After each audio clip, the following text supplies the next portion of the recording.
सभी कहते हैं हम्म। कि वुमेन एम्पावरमेंट की जीती जागती तस्वीर किसी को अगर देखनी हो तो उसे कल्पना सरोज से मिलना चाहिए। सबको नौकरी देना सरकार के बस में नहीं है।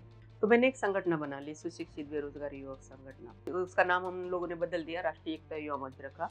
तो हम इतना सारा काम उसमें करने लगे, तो उसमें मैं फिर जगत ताई बन गई। हर कोई जिसका जो भी तकलीफ होता था मेरे पास लेकर चला आता था, ताई जी हमारी ये तकलीफ है, ताई जी हमारी वो तकलीफ है। और हमारे उस वक्त करीबन 3,500 यूथ को मैंने अपने पैरों पे खड़ा किया। कल्पना जी, आपको पद्मश्री मिला जी वो भी ट्रेड एंड इंडस्ट्री में, हाँ। लेकिन एक समय ऐसा था जब आपने सुसाइड कमिट करने की कोशिश की थी। 5वीं क्लास में थी तभी से रिश्ते आने शुरू हो गए थे। पढ़ लिख के करने करने वाली क्या है, ये मेरे मामा और मेरे घर फैमिली की सोच इसी तरह से थी। तो 7वीं में जाते जाते तक तो उन्होंने पकड़ के ही लाया और शादी करवा ही दी जबरदस्ती। और फिर उस ससुराल के लोग भी मतलब इतने बुरे थे जिसकी कोई हद इंतहा भी नहीं। आज आप 2500 करोड़ का बिजनेस एम्पायर चला रही है। तो 116 करोड़ का कर्जा है, 140 लिटिगेशन के केसेस है। तो बैंक ने ये कहा कि ठीक है, हम तुम्हें पेनल्टी और इंटरेस्ट, क्योंकि अभी फाइनेंस मिनिस्टर से फोन था, तो हम तुमको कम कर देते हैं, लेकिन शर्त ये है कि जो हमारा प्रिंसिपल है वो तुमको 1 साल में देना है। आपके पास लॉयर भी हैं, सीए भी हैं, नो मैटर कैसा भी आपका स्टाफ है, हम्म, लेकिन आपको अपनी इन डेप्थ नॉलेज होना एक जरूरी को होता है, जरूरी होता है। जरूरी होता है।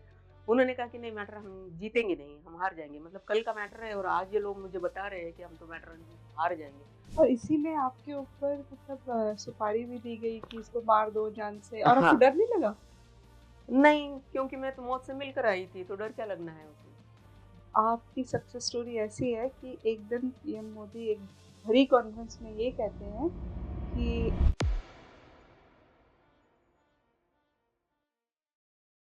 सभी कहते हैं हम्म। कि वुमेन एम्पावरमेंट की जीती जागती तस्वीर किसी को अगर देखनी हो तो उसे कल्पना सरोज से मिलना चाहिए। कल्पना जी, आपको पद्मश्री मिला जी वो भी ट्रेड एंड इंडस्ट्री में, हाँ। लेकिन एक समय ऐसा था जब आपने सुसाइड कमिट करने की कोशिश की थी। हम्म। मेरा क्वेश्चन ये है कि आपने सुसाइड अटेम्प्ट क्यों करने की कोशिश की? ये बताने के लिए बचपन में जाना होगा, जी। है ना। मेरे बाबा जो है ये पुलिस हवलदार थे और हम लोग विदर्भ के रहने वाले हैं। जब मैं पढ़ रही थी तो 5वीं क्लास में थी तभी से रिश्ते आने शुरू हो गए थे, क्योंकि उस वक्त ऐसा ही था कि बचपन में शादी करा दो। और क्योंकि लड़कियों को पढ़ा के करना क्या है, पढ़ लिख के करने करने वाली क्या है, ये मेरे मामा और मेरे घर फैमिली की सोच इसी तरह से थी कि आखिर चूल्हे चौके के सिवा क्या करेगी, उससे बेटर है कि शादी करा दो, जिम्मेदारी से मुक्त हो जाओ, इस तरह से। पर बाबा मेरे पुलिस हवलदार होने के नाते उनको थोड़ा तो उम, नए ज़माने की नई सोच थोड़ी थी उनकी। तो उन्होंने कहा कि नहीं, पहले उसको पढ़ने दो, एसएससी तो भी कम से कम होने दो, उसके बाद में शादी के बारे में सोचेंगे। पर फिर घर के लोग सारे नाराज़ होने लगे, मामा ज़बरदस्ती रिश्ते पकड़-पकड़ के लाने लगे। तो मैं 5वीं में थी तब से ही। तो 7वीं में जाते-जाते तक तो उन्होंने पकड़ के ही लाया और शादी करवा ही दी ज़बरदस्ती।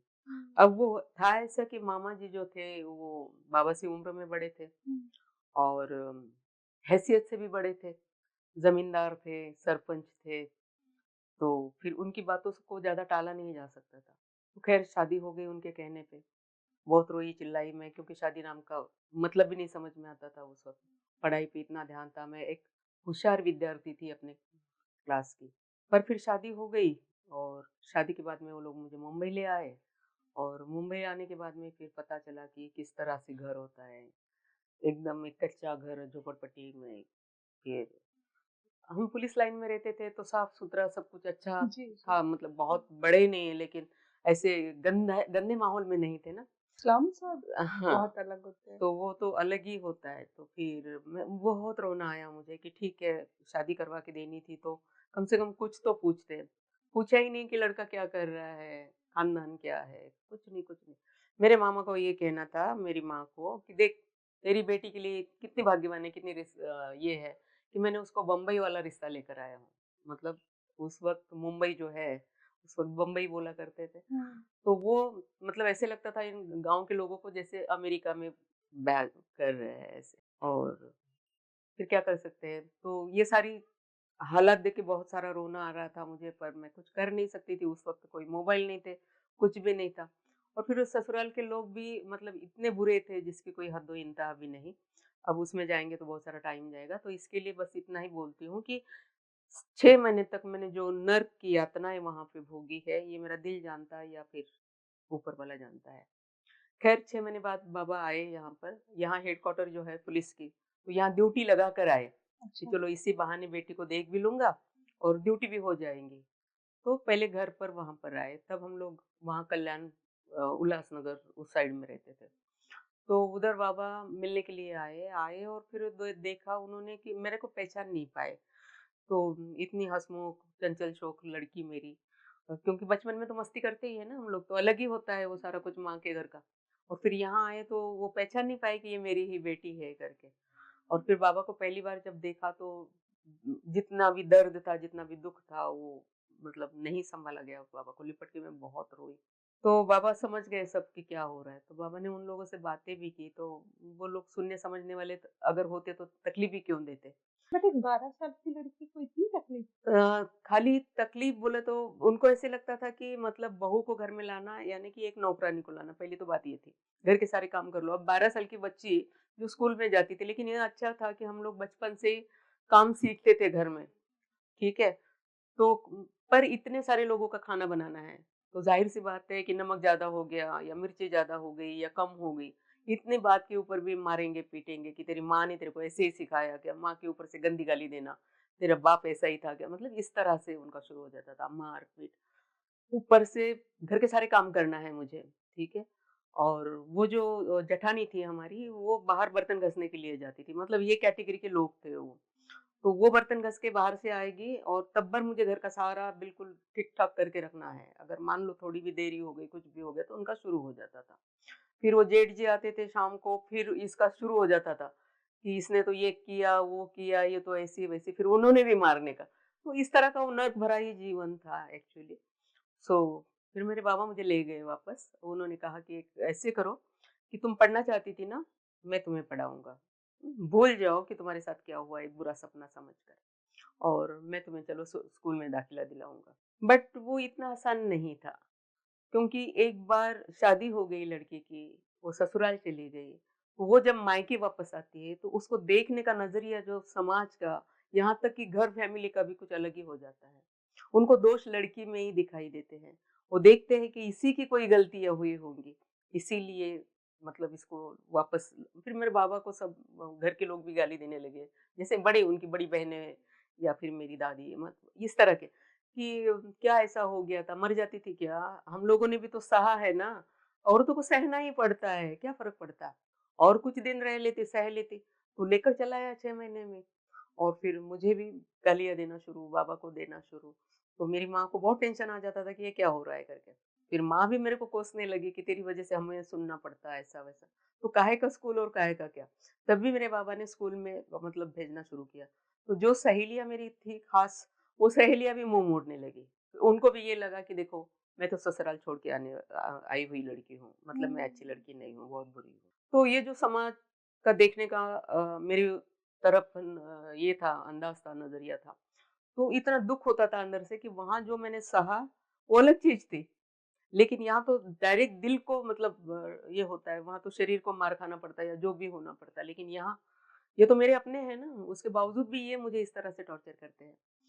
तो फिर मैंने इसीलिए वो पॉइज़न पीने का फैसला लिया, क्योंकि ससुराल वापस जा नहीं सकते, ससुराल तो बुरा है ही है, नो डाउट। और फिर मायके भी मैं नहीं रह सकती हूँ, मैं पढ़ाई नहीं कर सकती हूँ, तो फिर मैं जाऊँ कहाँ? करूँ क्या? मरने के सिवा तो कोई चारा है ही नहीं मेरे पास। फिर इसलिए मैंने पॉइज़न पी लिया था। सो कल्पना जी, आपने सुसाइड कमिट करने की कोशिश की थी हुँ। और वहाँ से आपकी सक्सेस स्टोरी ऐसी है कि एक दिन पीएम मोदी एक भरी कॉन्फ्रेंस में ये कहते हैं कि किसी को भी अगर ऐसा लगे कि मुझे सुसाइड करना है या हार महसूस हो, तो वो एक बार ज़रूर कल्पना जी से बात कर लें।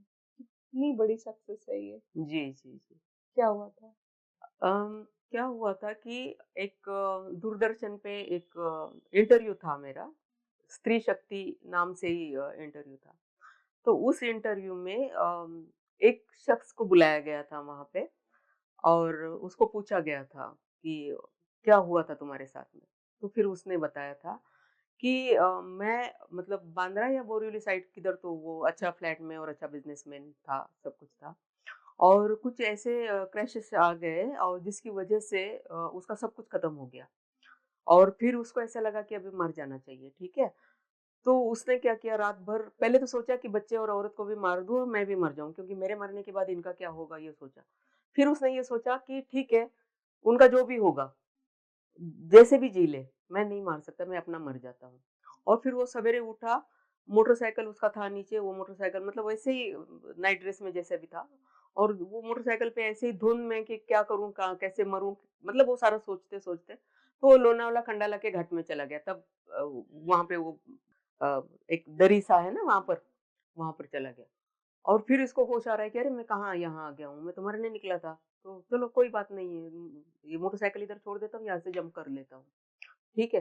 तो ये वहाँ पहुँचने तक यही कोई 8 साढ़े 8 बज रहे थे। तो वो थोड़ा पिकनिक स्पॉट जैसा है ना थोड़ा-सा, तो वहाँ कुछ वड़ा पाव की गाड़ी वगैरह लगी हुई थी। तो ये आदमी थोड़ा खाना-पीने वाला भी था। तो इसको वड़ा पाव देख के थोड़ा-सा ऐसा लालच हुआ कि वड़ा पाव खा लूँ। मरने तो जा ही रहा हूँ, अच्छा, मरते-मरते एक वड़ा पाव ही खा लूँ। अच्छा। ओके। हाँ, ये दूरदर्शन पे है ये स्टोरी, आप हुँ, देख लेना। हुँ। तो इसने पैसे भी नहीं है ना, क्योंकि नाइट ड्रेस पहन के आया, तो वो डिक्की में देखा उसने मोटरसाइकिल के, थोड़े बहुत कुछ तो मिले उसको पैसे, छोटे पैसे, और वो उससे उसने वड़ा पाव ले लिया वड़ा पाव वाले से। और वहाँ बैठ के वो खाता है, रोता है, अभी ये लास्ट है मेरा, मैं मरने वाला हूँ, ठीक है, ऐसा करके। अब उस पेपर के ऊपर जिसमें लपेट के लाया था, तो उसमें लिखा था चमत्कार, चमत्कार, चमत्कार, 2 रुपए से 2 करोड़ का चमत्कार। तो कहता है ऐसा कैसा चमत्कार आ गया, क्योंकि ये पैसे की वजह से मरने जा रहा था ना, तो इसलिए पैसा था, तो इसको थोड़ा-सा इंटरेस्ट हुआ कि क्या है पढूँ करके। तो मेरे फ़ोटो के साथ में वो मेरा इंटरव्यू था, आधा पेज पूरा। इसने सारा वो पढ़ लिया। फिर इसको ऐसा लगा कि अरे! एक लेडीज़ होते हुए भी उसने इतना बड़ा काम किया, इतनी बड़ी स्ट्रगल है उसकी, और मैं मर्द होके क्या कर रहा हूँ? मैं जान देने जा रहा हूँ। ठीक है, अभी जान देना कैंसल। मैं भी जाऊँगा उस लेडी के पास में, मुझ भी कुछ पूछूँगा कि कैसे किया जाता है कुछ। ठीक है, उसने वो सब बड़ा-बिड़ा उधर डाल दिया, वैसे ही मोटरसाइकिल लिया, वापस घर पर आया। अपनी औरत को मोटरसाइकिल मतलब तैयार वगैरह होके वो उसको बिठाया, मेरे यहाँ आया। बोला आप मेरी जीवदानी माता हो।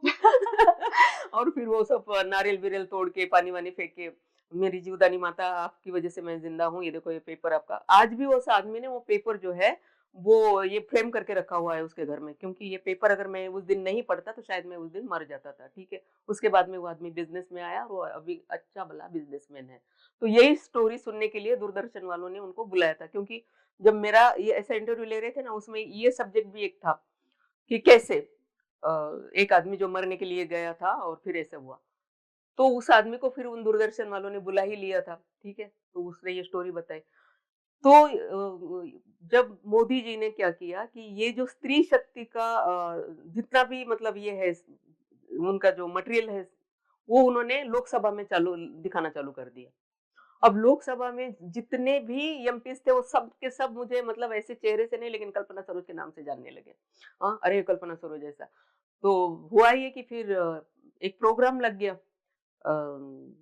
विज्ञान भवन में दिल्ली में, जिसमें मैं भी थी।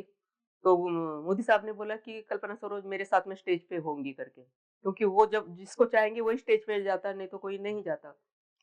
तो तब भर मेरी कोई जान-पहचान भी नहीं थी मोदी साहब के साथ में, बिल्कुल भी नहीं थी।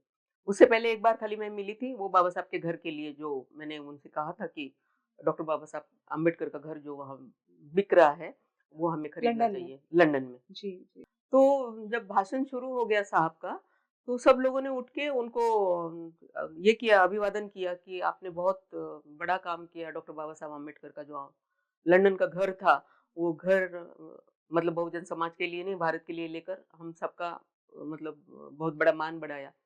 तो उन्होंने कहा, नहीं, मैंने कुछ नहीं किया। बस इसी अंदाज में, मैंने कुछ नहीं किया। वो तो कल्पना सरोज थी। वो हमारे पास आई, उसने कहा उठो जागो, बाबा साहब का घर बिक रहा है, और हमारे कानों पे आवाज़ आई और हमने जाके वो घर खरीद लिया है। ये बात बोले और फिर उसके बाद में ये बोले कि अगर किसी के दिमाग में मतलब किसी के दिल में ऐसा ख़्याल है, बड़े-बड़े घर के लोगों को भी ऐसा लगता है कि आत्महत्या कर लो, कि जीवन किसी काम का नहीं। लेकिन मैं सबको इस सभागृह में बताना चाहूँगा कि जब किसी को भी ये मरने का ख़्याल आया, तो कल्पना सरोज को पहले फ़ोन कर लेना। कल्पना सरोज ने अपनी ज़िंदगी को किस तरह से जिया है, कैसे-कैसे उसने इसमें से निकली है वो, और आज देखो हमारे सामने बैठी है। इतना सुंदर उन्होंने बोला है। 20 मिनट के भाषण में कम से कम 4-5 मिनट वो मुझ पे बोले हैं। मैंने सुना है वो। हाँ, तो वो यूट्यूब पे है। ₹2 से 2,500 हाँ, करोड़। हाँ, ऐसा। वो तो कम ज़्यादा होता रहता है। नहीं। जहाँ मैंने ₹100 पहले बार देखे थे, आज जी। करोड़ सौ रुपए मतलब हुँ। क्या बोलते हैं उसको हमारे मराठी में उलाढाल। तो बहुत पता अच्छा। नहीं कैसे उसने करवा लिया मुझसे। बहुत सारे लोग कहते हैं कि चमत्कार है, चमत्कार नहीं, चमत्कार को नमस्कार करते होंगे। लेकिन हाँ, ये ज़रूर है कि मैंने बहुत ईमानदारी से, बहुत सच्चाई से, बड़ी लगन से इतना जुनून था कि रात भी होती थी तो मुझे ऐसा लगता था कि ये रात क्यों हो गई? क्योंकि मेरी एक फाइल साइन करने की रह गई। अगर ये नहीं होता तो मेरा वो काम होता, वो नहीं होता तो मेरा ये काम होता। इतना जुनून था, पागलों की तरह जुनून था। और इतनी तकलीफ होती थी काम करते हुए भी, फिर भी मैं उसको नज़रअंदाज करती थी कि ठीक है, काम है ना, तकलीफ होने ही वाली है, ऐसी कोई बात नहीं है, पर उसको अपने को करना है। और मैं आज सक्सेस हो गई। आज मैं मेरे वर्करों की आई भवानी बन गई। मुझे ना सिर्फ नारी शक्ति और पद्मश्री मिला, मुझे 2 डॉक्टरेट मिले हैं अमेरिका से। जी। एक डिलीट मिला है अपने यहाँ उम, बीजापुर महिला यूनिवर्सिटी, यस। अक्कामा देवी महिला यूनिवर्सिटी से हुँ। अ, डिलीट भी मिला तो है मुझे। सोचिए आप कॉलेज नहीं गई, आप मैं डॉक्टर कहीं हैं। नहीं गई। हाँ, मैं डॉक्टर हूँ। हाँ, सी और एजुकेशन यही तो सिखाती है जो आपने ज़िंदगी में सीखा है। जी, एजुकेशन वो बुक्स में लिखा हुआ है, हाँ, लेकिन आपने तो जिया है वो सब। हाँ, कल्पना जी, आपकी शादी हुई 12 साल की उम्र में। आज तो हम सोच भी नहीं सकते, 12 हुँ, साल की लड़कियों को पता नहीं होता कैसे खड़ा होना है और जी, कैसे बात करनी है। जी, और शादी भी हुई एक मुंबई के स्लम में रहने वाले हुँ, इंसान के साथ। हुँ, गाँव तो फिर भी बेटर होगा, हाँ, राइट? और उसके बाद मतलब ऐसा अगर किसी के साथ हो जाए ना, तो बस उसकी ज़िंदगी खत्म है। हुँ, हुँ, लेकिन उसके बाद आज आप 2,500 करोड़ का बिज़नेस एम्पायर चला रही हैं। जी। ये जो सक्सेस स्टोरी है, कैसे पॉसिबल है? तो जब मैंने पॉइज़न पिया तो मेरे बाबा ने बहुत मेहनत से मुझे बचाया, ठीक है? जी। एक्चुअली मैंने 3-3 बोतल पी लिए थे पॉइज़न के, ओके। ताकि मैं बच ना पाऊँ। हुँ, पर डॉक्टर ने भी कहा था कि नहीं बच पाएगी। हुँ, तो बाबा ने बहुत मेहनत की, बोला नहीं बचनी ही चाहिए मेरी बच्ची। तो उन्होंने कहा कि 24 घंटे में अगर इसको होश आया, हम हुँ, कोशिश कर रहे हैं। तो काफ़ी हुँ, कोशिश की और शायद यहाँ तक आना था तो जी। उसने भी थोड़ा शायद सपोर्ट कर दिया और मैं बच गई। लेकिन लोग जब मुझे हॉस्पिटल में देखने के लिए आए, हमारे पुलिस लाइन के पुलिस वाले बोलो या हमारे रिश्तेदार बोलो, तो सबका एक ही सुर था कि ये लड़की तू क्या कर रही थी? तुझे पता है अगर तुम मर गई होती, तो लोगों ने क्या कहा होता? लोग तो यही कहते कि महादेव की बेटी ने ज़रूर ऐसा कुछ किया होगा, जिसकी वज़ह से ये मर गई। तो ये बात जो है ना एकदम दिल की गहराई तक चुभ गई मुझे। ये क्या बात हुई? हुँ, लोग ना जीने दे रहे हैं, ना मरने दे रहे हैं। मुझे इतना दर्द है उसके बारे में किसी ने नहीं पूछा। क्या तकलीफ है तुम्हें? क्यों तुमने ऐसा कदम उठाया? नहीं पूछा। बल्कि ये कह रहे हैं कि लोग ये कहेंगे, मतलब जो कहेंगे लोग ही कहेंगे। फिर मैंने उसी वक़्त सोच लिया कि आज के बाद मरने की कोई बात हमने सोचनी नहीं है। अगर कुछ करके मरना है अगर, तो फिर कुछ करके जी लेंगे ना यार। हुँ, ठीक है? और फिर मैंने ऐसा अपने आप को एक दृढ़ निश्चय जिसको कहते हैं वो मैंने कर लिया कि आज के बाद मरने की बात नहीं सोचेंगे। आज के बाद हम जी के दिखाएँगे दुनिया को, कुछ करके दिखाएँगे। और फिर उसके बाद मैं जब थोड़ी ठीक हो गई, तो मैंने कोशिश की वहाँ पर कुछ काम करने की। तो छोटी तो थी ही, मैं यहाँ से गई तो यही 14 13-14 साल की उम्र थी उस वक़्त। तो पुलिस वाले की बेटी होने के नाते मुझे ऐसे लगा कि मैं पुलिस में ही भर्ती होंगी और उस वक़्त हमारे यहाँ अकोला में पहली बार पुलिस की भर्ती शुरू हो गई थी। तो मुझे बड़ी खुशी होगी कि चलो मैं लेडीज़ पुलिस बन जाती हूँ। तो वहाँ हमारे यहाँ सर्कल साहब बोलते हैं, तो मैं उनके बंगले डायरेक्ट चली गई। उनको कहा तो सारे पुलिस वालों को हम चाचा ही कहते थे ना, मतलब एक ये है तो। तो चाचा जी प्लीज़ मुझे भी लगवा दीजिएगा ना, पुलिस में भर्ती करवा दीजिए। हुँ, तो इन लोगों को सबको मालूम था मैंने पॉइज़न पिया है वगैरह-वगैरह। तो फिर उन्होंने कहा कि बेटा ऐसा है क्योंकि 18 साल तो चाहिए ना उम्र का। हाँ। तो उन्होंने कहा कि एक काम करो तुम मैट्रिक पास कर लो, ठीक हुँ, है? हुँ, फिर मैं डायरेक्ट तुमको ना पीएसआई बना दूँगा, ठीक है? हाँ, तो तुम अभी जाओ पढ़ाई पे ध्यान दो। हो गया वहाँ पर रिपीट, कुछ नहीं हुआ। फिर नर्स का भी हमारे यहाँ पर बहुत चल रहा था, तो मैंने सोचा नर्स बन जाती हूँ, कम से कम लोगों की सेवा करूँगी। उम्र कम होने की वजह से वहाँ पर भी नहीं हुआ। तब 7वीं वगैरह चल जाता था, 7वीं पास। तो वहाँ पर भी नहीं हुआ। फिर मैं लगा क्या करूँ? मिलिट्री जॉइन करूँ क्या? कम से कम देश के काम आ जाऊँगी, है ना? लेकिन उस वक़्त में लेडीज़ लोगों को नहीं ले रहे थे, तो वो भी नहीं हुआ। अब मैं करूँ तो क्या करूँ यार? कहाँ जाऊँ, कैसे करूँ? जीने के मतलब इरादा तो कर लिया कि अभी जीना है, कुछ करना है, पर क्या करूँ, कहाँ जाऊँ? तो गाँव में जाना है तो खेतों में जाना है, खेतों के सिवा और तो कुछ है नहीं है। तो मैं खेतों में जाना भी मैंने शुरू कर दिया था, लेकिन फिर वो हो नहीं रहा था मुझसे। मैंने कहा नहीं, ये वाला काम मेरे मुझसे नहीं होगा, ठीक है ना? तो मुझे फिर क्या करना चाहिए? शहर में जाना चाहिए, कहीं न कहीं किसी फैक्ट्री में, किसी कंपनी में, कहीं न कहीं तो नौकरी लगेगी। तो माँ को कहा मैंने कि मुझे मुंबई भेज दो। माँ बोली पागल हो गई, अभी तो मुंबई से लाया है तेरे को और मुंबई फिर जाएगी, तो और तेरे पापा भेजेंगे तेरे को। तो मैं बोला फिर मैं यहाँ क्या करूँ? मुझे कुछ करना है, अभी तो पढ़ाई भी फिलहाल मैं नहीं कर पा रही हूँ, तो मैं क्या करूँ? मुझे तो मतलब इस तरह की ज़िंदगी नहीं जीना है, मुझे अपने कदमों पे खड़ा रहना है और मुझे तुम मुंबई भेजो और अगर नहीं भेजोगे तो मैं ट्रेन के नीचे सो जाऊँगी आराम से। तो फिर मेरे माँ ने बाबा को बोला ये लड़की हो गई पागल। इसने अभी हाँ, अभी इसने पॉइज़न पी लिया, ये हो सकता है कि ट्रेन के नीचे भी चली जाए। तो ये जहाँ भी रहेगी, ज़िंदा रहेगी, कम से कम इसको भेज दो बॉम्बे। और फिर मैं यहाँ दादर में आई, यहाँ मेरे चाचा रहते थे और चाचा बेचारे वो भी झोपड़पट्टी में ही रहते थे। ये दादर जो बापट मार्ग रोड है, वहाँ पे एक झोपड़पट्टी हुआ करती है, अभी तो बड़े-बड़े बिल्डिंग बन गए। तो वहाँ पे वो रहते थे। तो उनको भी बड़ा ये हो गया कि अरे! अभी बेटी आ गई है, मैं ये झोपड़पट्टी में कहाँ रखूँगा? उस वक़्त का ज़माना भी ऐसा था, तो कुछ हो गया ऊँच-नीच तो मैं क्या जवाब दूँगा वगैरह-वगैरह। तो उन्होंने एक गुजराती फैमिली थी जो रेलवे में ड्राइवर थे, दादर ब्रिज है ना उसके नीचे रेलवे के क्वार्टर्स थे, तो उसमें उन्होंने जाके बात की, उनका उनसे अच्छा रिश्ता था। मेरी बेटी आई है, क्या आप उसको आपके घर रखोगे? तो उन्होंने कहा ठीक है, मेरी 3 बेटी है, चौथी बेटी ये भी हो जाएगी, कोई बात नहीं लेकर आ जाओ और फिर मैं उनके घर रही। उन्होंने मुझे कंपनी में लगाया लोअर परेल में, होज़री कंपनी में। पूछा कि क्या कर सकती हो तुम? मैंने कहा सिलाई जानती हूँ, मैं सिलाई करूँगी। तो ओके, तो उन्होंने वहाँ पे लगा दिया। लेकिन वहाँ मैंने देखा सब लड़के-लड़कियाँ एक साथ काम करते हैं। अब गाँव में तो लड़के-लड़कियाँ मिलते नहीं, बात करते नहीं, मतलब वो नहीं पसंद करते ना घर के बड़े-बुजुर्ग। जी, जी, जी। तो यहाँ मैं लड़कों के साथ में कैसे काम करूँगी? तो वो डर एकदम दिमाग में बैठ गया कि मैं कैसे काम करूँगी? तो वो मशीन मैं अच्छी-भली कारीगर थी क्योंकि मैंने सिलाई सीख ली थी बीच में। तो फिर भी वो मशीन मुझसे नहीं चल रही थी, डर के मारे पाँव ही नहीं चल रहा था मशीन के ऊपर। तो वो मास्टर ने देखा, बोला तुमको तो कुछ आना नहीं है, ऐसे करो भागो यहाँ से तुम, ये आना नहीं है तुमको काम और बोलती हो कारीगर हूँ मैं। तो फिर मैंने हाथ जोड़े, रोई कि मैं गाँव से आई हूँ, काम के लिए आई हूँ, प्लीज़ मुझे मत हकालिए यहाँ से, जो भी काम होगा मैं कर लूँगी। तो उन्होंने मुझे हेल्पर का काम दिया, ₹60 महीना, ₹2 रोज़, धागा काटने वाला। तो वो जो मशीन कपड़े निकलते थे, तो जो धागा रहता था उसको कटिंग करने का। हुँ। और फिर वो मैंने कुछ दिन किया, फिर मुझे अपने आप पे ही गुस्सा आता था कि मैं कारीगर होके भी मशीन क्यों नहीं चला रही हूँ। तो ये लोग फिर नाश्ते खाने के लिए जाए या चाय पीने के लिए जाए तो मैं मशीन पे धीरे से बैठ के मशीन चला लेती थी। और वो डर निकल गया, मशीन आ गया। और फिर मैंने उनसे कहा कि मैं मशीन पे बैठूँगी, मुझे काम दे दीजिए। फिर उन्होंने मुझे काम मशीन पे दे दिया और उस एक ही महीने में मैंने ₹250 कमाए।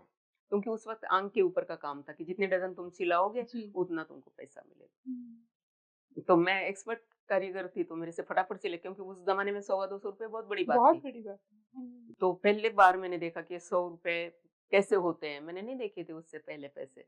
क्योंकि बाबा की ₹300 पगार थी, जो माँ को वो दिया करते थे। हम लोगों को कितना मिलेगा, 4 आना, 8 आना, ज़्यादा से ज़्यादा ₹1, इससे ज़्यादा नहीं मिलता है ना। अरे! मैंने ₹100-200 कमाए, मेरे अपने पैसे, तो उस वक़्त बड़ी खुशी हुई। और इस तरह से मतलब मेरा संघर्ष शुरू रहा। हुँ। फिर 2 ढाई साल मैंने इसी तरह से काम किया और मैं तुम्हें बताऊँ कि आज इस मुंबई शहर के अंदर हुँ। मेरी अपनी कंपनी के 2 रोड हैं।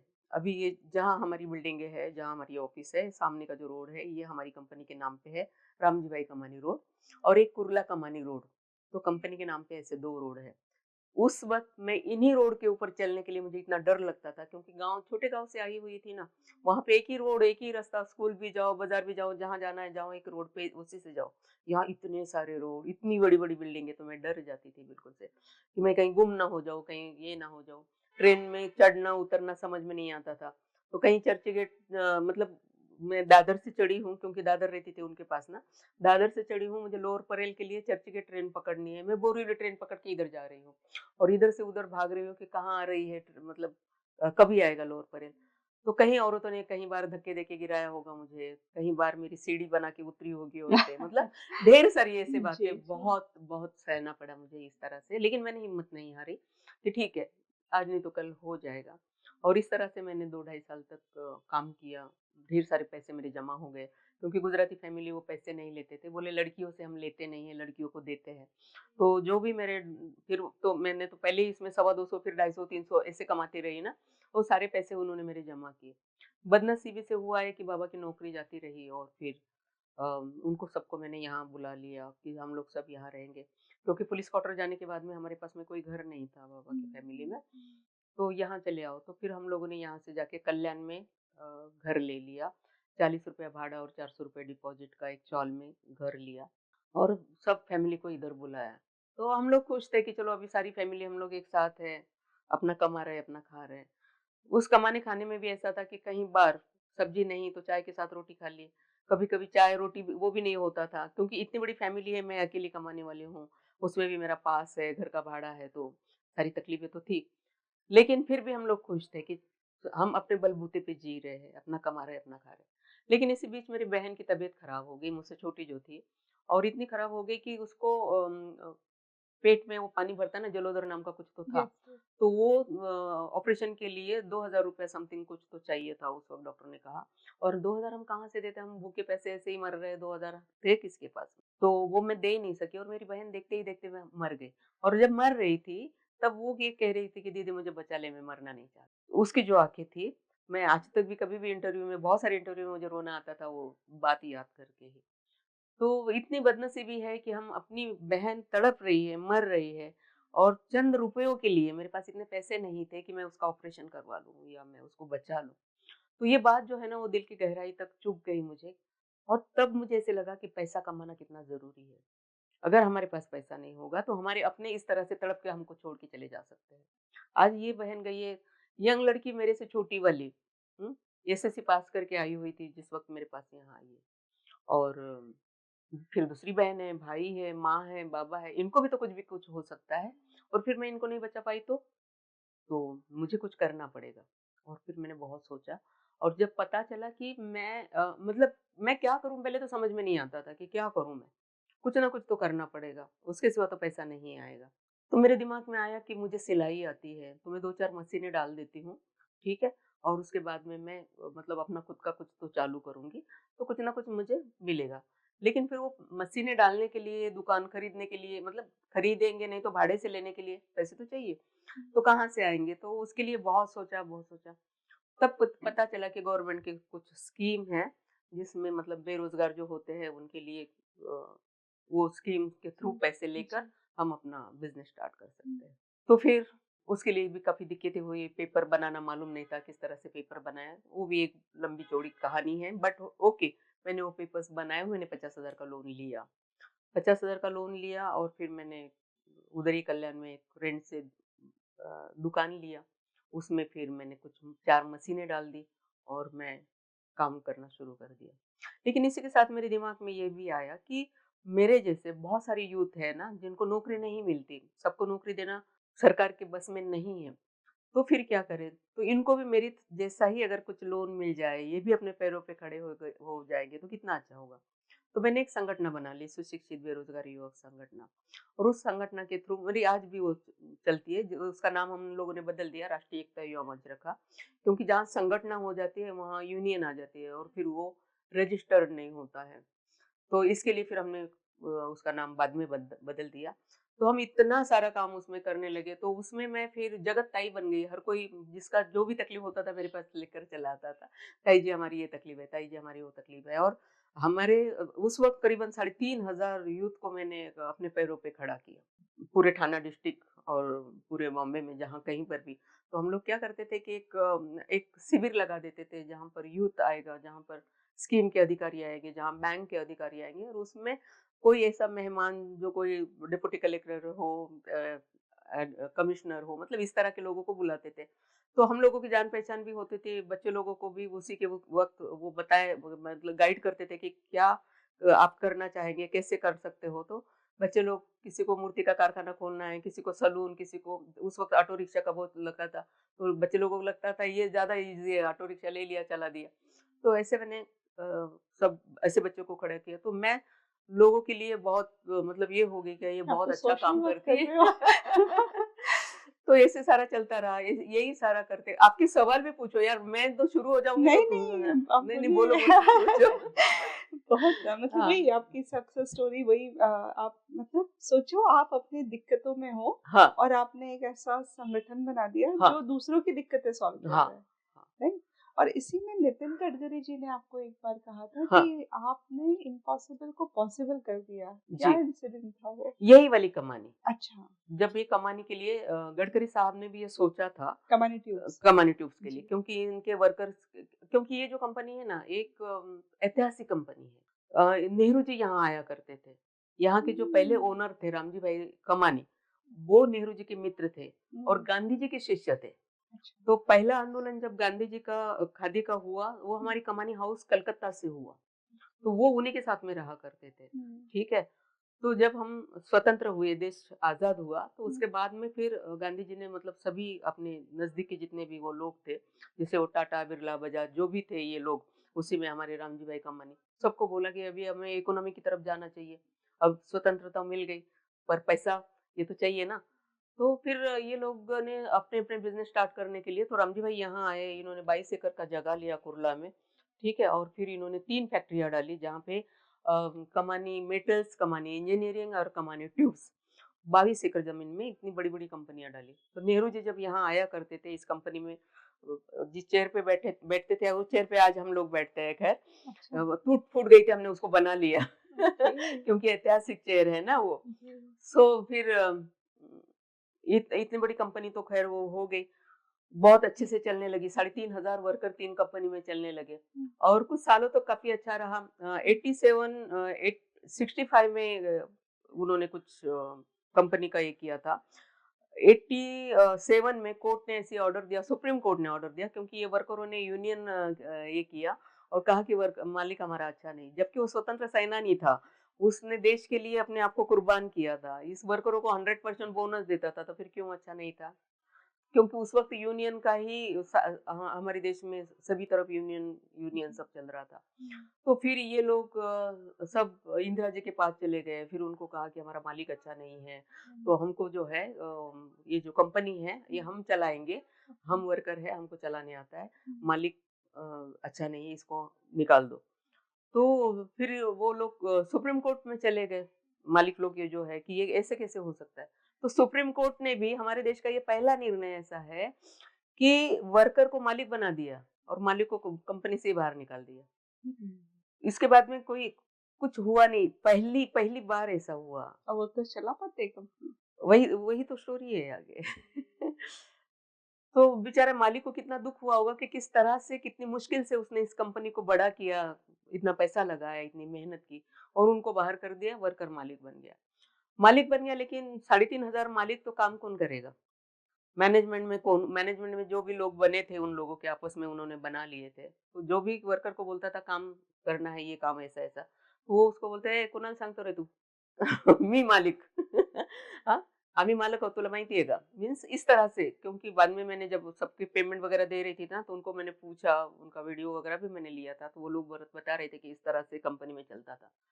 तो ये लोगों ने किसी तरह से फिर 10 साल कंपनी चलाई, 87 से लेके 97 तक चलाई। चलाई मीन्स चलाई नहीं थी, बस ऐसे है। पर क्या हुआ था मालूम है कि देश में क्रांति आ गई। हुँ? वर्कर मालिक बन गया, फिर इनको पैसा दे दो, इनके पास पैसा कहाँ से है? तो सारी बैंकों ने आगे बढ़-बढ़ के इनको पैसा दिया। यहाँ तक कि शरद पवार जी उस वक़्त चीफ मिनिस्टर थे, तो उन्होंने भी मतलब कैबिनेट लेके किस तरह से इनको दे सकते हैं, तो 70 लाख रुपए उस वक़्त इनको दिया। 87 में 70 लाख, आज कितना हुआ? इन लोगों को दिया कि भई तुम लोग कंपनी चलाओ करके।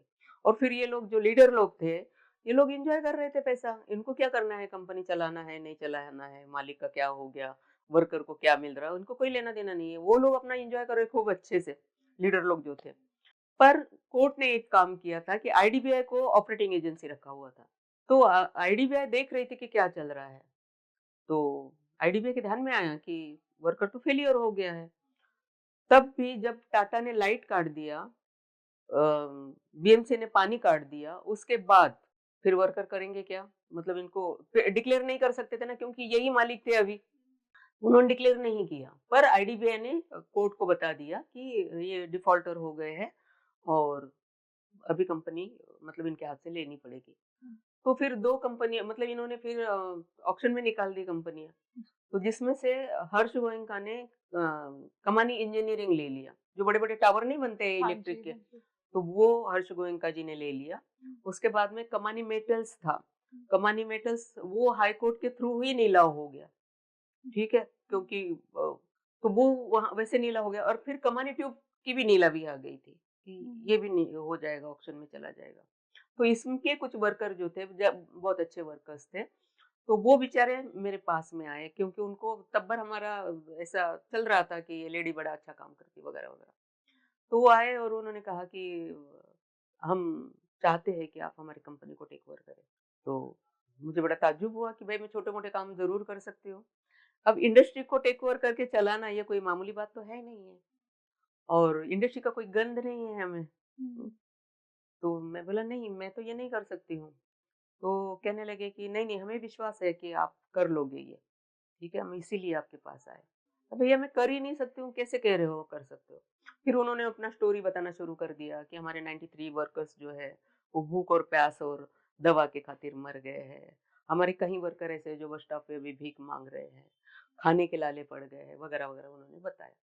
तो ये जो बातें हैं वो दिल को टच कर गई मेरे, क्योंकि ये सारी चीज़ों से मैं निकल चुकी थी। जब दवा की खातिर मर गए तो मेरी बहन दवा की खातिर मर गई थी, भूखे-प्यासे मर रहे तो हमने भूख-प्यास को बड़ी करीब से देखा था, ठीक है? तो मैंने सोचा कि ठीक है हम समाज के लिए काम तो कर ही रहे हैं, ठीक है ना? तो हम इनके लिए भी काम कर लेंगे, क्या फ़र्क पड़ता है? हो गया तो वेल एंड गुड, नहीं हुआ तो कोई बात नहीं है, ठीक है ना? तो हम करके देखते हैं क्या होता है। तो मैंने उनको बोला कि मुझे थोड़ा टाइम दे दो, मैं थोड़ा सोचती हूँ और फिर मैंने उनसे टाइम लिया और मैंने खूब सोचा तो मैं मेरे ख़्याल में यही आया कि हमको ये करना चाहिए इनका मदद। तो फिर मैंने अपना एक 10 लोगों का टीम बनाया। आप अपना क्वेश्चन पूछिए, नहीं तो ये भी स्टोरी लंबी हो नहीं, नहीं, ये जाएगी। उसी का पार्ट है। हाँ। ये उसी का पार्ट है, नितिन गडकरी पे है हाँ, हम नितिन कि गडकरी के हाँ, इम्पॉसिबल तो को नितिन गडकरी पॉसिबल। पे अपन खत्म करेंगे। तो हुँ, हुआ ये कि मैंने इस तरह से सोचा, फिर मैंने 10 लोगों का एक टीम तैयार किया। जो मतलब जो फंड लाएँगे, जो टेक्निकली जो काम करेंगे, मतलब इस तरह के 10 लोग अलग-अलग तरीके के, लेकिन कोई भी इसमें आना नहीं चाहता था, क्योंकि इस कंपनी के ऊपर 116 करोड़ रुपए का कर्जा था। जब मैं 2000 साल में यहाँ पर आई, तो 116 करोड़ का कर्जा है, 140 लिटिगेशन के केसेस है और 2 बड़ी यूनियन है। एक तो वो लाल बाउटा वाली जो पहली यूनियन है और फिर वर्कर ने अंदर ही अंदर एक यूनियन बना ली थी, 2 यूनियन है। तो ये सारी चीज़ें देखने के बाद में कोई यहाँ आना ही नहीं चाहता था। तो जब मतलब मैं यहाँ आई, तो यहाँ बोर्ड का एक मीटिंग चल रहा था। तो बोर्ड में कौन था? जिन बैंकों ने 4-5 बैंकों ने इनको मतलब पैसे दिए थे, तो उनका लायबिलिटी था, तो उनके सारे डायरेक्टर थे। गवर्नमेंट ने पैसे दिए हुए थे, तो गवर्नमेंट का डायरेक्टर था। कोर्ट के अंडर होने की वजह से कोर्ट का डायरेक्टर था। आईडीबीआई के अंडर होने की वजह से आईडीबीआई का। तो इस तरह के सारे डायरेक्टर यहाँ बैठे थे और वो जो वर्कर्स है, वो मुझे ले आए वो बोर्ड मीटिंग में कि ये बोर्ड मीटिंग चल रहा है और उनको बताया कि हमारी कंपनी को नील डाउन नहीं करो अभी, ये मैडम आई है, ये टेक ओवर करेगी। तो तो बहुत सारे क्वेश्चन उन्होंने मुझसे पूछे और मैंने भी सारे क्वेश्चन के शायद सही जवाब दिए होंगे, इसीलिए फिर उन्होंने यस कर दिया और फिर उन्होंने कहा कि ठीक है, तुम एक काम करो, अगर तुम टेक ओवर करना चाहती हो तो तुम डे टू डे के काम आज और अभी से शुरू कर दो। अब डे टू डे के काम शुरू कर दो, इसका क्या मतलब है? यहाँ पर कोई वॉचमैन नहीं है, कोई क्लर्क नहीं है, कोई भी नहीं है। वहाँ सारी फैक्ट्री के पार्ट सारे चोरी हो रहे हैं, कोई सिक्योरिटी गार्ड्स नहीं है। यहाँ कोर्ट में एक्स पार्टियाँ सब हो रही है, इसीलिए 140 लिटिगेशन के केसेस हो गए हैं। वहाँ कोई लॉयर देने के लिए नहीं है, कोई लेटर किसी को लिखने के लिए कोई मतलब मैनेजमेंट ही नहीं है ना, है कौन? तो कहने का मतलब ये है कि अगर आज से हम ये हाथ में लेते हैं तो ये सारे काम हमें करने हैं और सारे कामों के लिए पैसे खर्च करने हैं, ठीक है? तो उसके लिए पैसे तो खैर खर्च करने हैं, लेकिन उन्होंने कहा कि हमारी स्ट्रेंथ भी देखेंगे क्या है? बोला 2.5 करोड़ रुपए पहले तुम आईडीबीआई में जमा कर दो, ठीक है? और उसके बाद में फिर हम तुमको एज़ ए प्रेसिडेंट नियुक्त करते हैं और फिर तुम डे टू डे के सारे काम करोगे। मंज़ूर है तुमको? मैंने कहा, "हाँ, मंज़ूर है मुझे। मैं 25 लाख का अभी चेक दूँगी, मैं थोड़े-थोड़े करके दूँगी, 2.5 करोड़ मेरे पास अभी नहीं है। चलेगा तुमको?" बोला, "हाँ, चलेगा।" क्योंकि उनका भी डूब ही रहा था शायद। तो उन्होंने भी मान लिया, बोला ठीक है।